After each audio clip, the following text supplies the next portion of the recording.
Salam əziz dostlar. Bugünkü mövzumuz Şərqdə ilk qadın-qız məktəbi mövzusunun ev tapşırıqları ilə bağlıdır. Deməli, tapşırıq A. Tağıyevin Qızlar Məktəbinin məzunlarının və o dövrün adamlarının xatirələrində hansı suallara cavab var? Mövzumuzu keçərkən biz bu mövzularla bağlı müqayisələri etdik və xatirələri oxumuşduq. Gəlin diqqət edək. Deməli, məktəbdə dərslər neçə dəqiqə davam edirdi? Xatırlayırsınızsa, bu 50 dəqiqə davam edirdi, 5 saat olmaqla 50 dəqiqə davam edirdi. Deməli, bu doğru fikirdir. Məktəbdə şagirdlər hansı rəngli formaları geyinirdi? Bundan bağlı mətnimizdə məlumat yox idi. Qızlar məktəbinin açılması üçün Tağıyev hansı çətinliklərlə qarşılaşmışdı? Bundan bağlı mətnimizdə məlumat var idi. Din xadimləri ilə qarşıdurma baş vermişdi. Bununla bağlı məktublar gətizdirmişdi. Bu hissə yəqin ki, sizin xatırınızdadır. Hacı Tağıyev məktəb binasını tikdirmək üçün nə qədər vəsait xərcləmişdi? Bununla bağlı mətndə məlumat yox idi. Məktəbin kitabxanasında hansı vəsaitlər var idi? Bununla bağlı məlumatlar var idi. Xarici ədəbiyyatdan da vəsaitlər var idi. Hacı Tağıyev məktəbin açılmasında hansı çıxışı etmişdi? Bununla bağlı mətndə məlumat yox idi. Hacı Tağıyev məktəbin inşası üçün hansı memarlarla işləyirdi? Bununla da bağlı mətndə məlumatımız yoxdur. Keçirik növbəti tapşırığa. Növbəti tapşırıqda isə uşaqlar daha maraqlıdır. Verilmiş məlumatların hansına aid olduğunu müəyyən etməliyik. Savadlı qadın, savadlı millət, yoxsa xatirələrdə idi bu məlumatlar, yoxsa hər ikisində idi. Gəlin diqqət edək. Hacı Zeynalabdinin qız məktəbini açmaq fikrini ruhanilər narazılıqla qarşılayırdı. Deməli, bu bizim hər iki mətnimizdə var idi.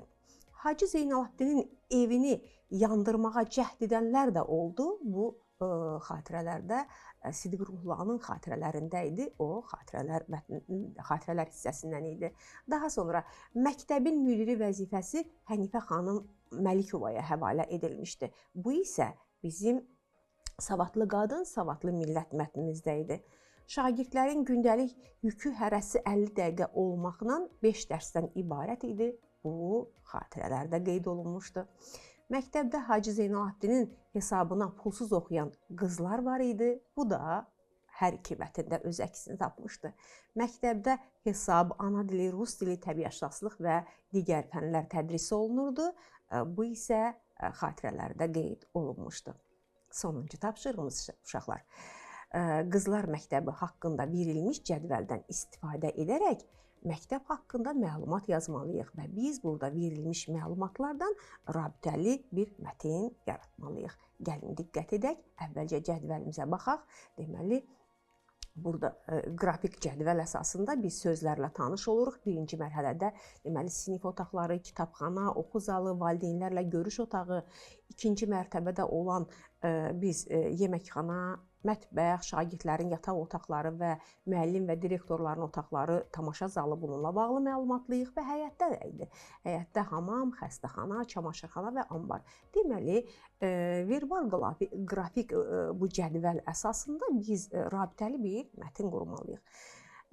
Mən mətnin müəyyən bir hissəsini qururam, davamını isə siz öhdəsindən gələcəksiniz. Çünki artıq bu qədər məlumat əldə etmişsiniz. Şagirdlərin mütaliə vərdişlərinin artırılması üçün ayrıca kitabxana, oxu zalı, tamaşa zalı var idi. Məktəbdə